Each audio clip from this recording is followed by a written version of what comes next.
Paint ഷോറൂമുകളിൽ നിന്നും paint വാങ്ങൂ, നിങ്ങളുടെ വീടുകൾക്ക് നേടാം 20 ലക്ഷം രൂപയുടെ ഇൻഷുറൻസ് കവറേജ്. PP പെയിന്റ്സിന്റെ ഓട്ടുപാറ, ചേലക്കര, എരുമപ്പെട്ടി എന്നീ ഷോപ്പുകളിൽ നിന്നും 50,000 രൂപയ്ക്ക് മുകളിലുള്ള ഏത് കമ്പനികളുടെ പെയിന്റ് വാങ്ങുമ്പോഴും തീപിടുത്തം, ഇടിമിന്നൽ, വെള്ളപ്പൊക്കം, ഭൂകമ്പം തുടങ്ങി 12ഓളം കാരണങ്ങൾ കൊണ്ട് നിങ്ങളുടെ വീടുകൾക്ക് കേടുപാടുകൾ സംഭവിച്ചാൽ നേടാം ഫ്രീ ആയി 20 ലക്ഷം രൂപയുടെ ഇൻഷുറൻസ് കവറേജ്. കൂടുതൽ വിവരങ്ങൾക്ക് PP പെയിന്റ്സ് ഷോറൂമുകൾ സന്ദർശിക്കൂ. PP paints, Ottupara, Chelakkara, Erumapetty. ഏവർക്കും PP പെയിന്റ്സിന്റെ ഹൃദയം നിറഞ്ഞ ഓണാശംസകൾ. KT ജലീലിനെതിരെ PV Anwar. മുസ്ലിം മലപ്പുറം വിരുദ്ധ പരാമർശങ്ങൾ നടത്തുന്ന വെള്ളാപ്പള്ളി നടേശനെ പിന്തുണയ്ക്കാൻ ഒരു ഇടതുപക്ഷ നേതാവും വന്നിട്ടില്ല. പക്ഷെ KT ജലീൽ വന്നു. ഉന്നത വിദ്യാഭ്യാസ മന്ത്രി ആയിരുന്നല്ലോ KT ജലീൽ. എന്നിട്ട് അദ്ദേഹം മലപ്പുറത്തിനു വേണ്ടി എന്ത് ചുക്കാണ് ചെയ്തതെന്ന് PV അൻവർ വാർത്താ സമ്മേളനത്തിൽ ചോദിച്ചു.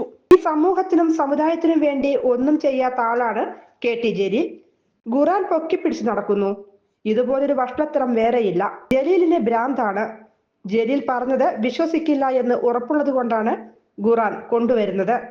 എന്തിനാണ് ഇതിലേക്ക് ഖുർആൻ വലിച്ചിഴയ്ക്കുന്നത്? UDFന്റെ നേതാക്കളെ ഒറ്റതിരിഞ്ഞ് ആക്രമിക്കാൻ ശ്രമം നടക്കുന്നു. തവനൂർ മത്സരിക്കാനാണ് ജലീലിന്റെ ഉദ്ദേശമെങ്കിൽ ഇത്രയൊന്നും കാട്ടിക്കൂട്ടേണ്ട ആവശ്യമില്ല. ജലീലിന്റെ കയ്യിൽ എപ്പോഴും 2 സഞ്ചികൾ ഉണ്ടാകും. ഒന്നിൽ ഖുർആനും മറ്റൊന്നിൽ യൂത്ത് ലീഗ് കാറുടുത്ത തുണിയുമാണെന്ന് PV അൻവർ പറഞ്ഞു. വാർത്താ സമ്മേളനത്തിൽ UDFനെയും PV അൻവർ വിമർശിച്ചു.